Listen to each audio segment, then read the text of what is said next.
Kenapa kamu mencintai aku? Nggak semua cinta memiliki alasan yang bisa dijelaskan. Maksudmu? Aku pernah baca, jika kamu mencintai seseorang karena dia mencintaimu, itu bukan cinta, tapi empati.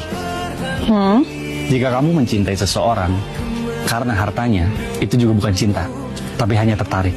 Terus? Jika kamu mencintai seseorang karena penampilannya, itu juga bukan cinta, tapi obsesi. Terus?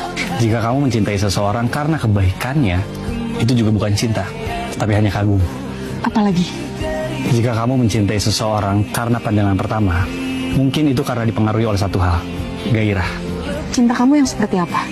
Jika kamu mencintai seseorang, tapi kamu bingung kenapa kamu mencintainya, bisa dipastikan kamu benar-benar mencintainya. Dasar Ustaz Sweety, jelasin soal cinta panjang banget.